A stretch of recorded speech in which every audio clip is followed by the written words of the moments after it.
On ne peut pas soutenir une politique qui crée du déficit public. Et c'est le cas de la politique qui est menée aujourd'hui par Emmanuel Macron. On aura plus de déficit en 2018 qu'en 2017, une augmentation de la dépense publique. On est face à un mur qui est le mur de la dette.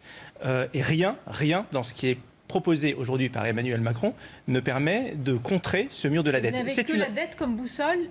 Oui, mais la dette, chère Sonia, c'est la patate chaude que nous allons refiler aux générations futures. On va leur refiler deux patates chaudes, deux dettes. La dette économique et la dette écologique.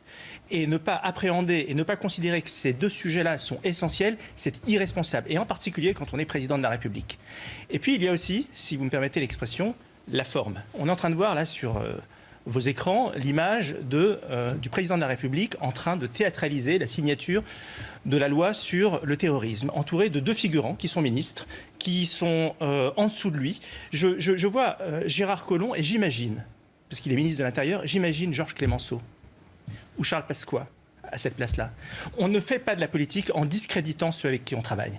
Emmanuel Macron a un ego, il faut avoir un ego pour être président de la République, mais son ego, on doit le mettre au service de la France. Or lui, il met la France au service de son ego.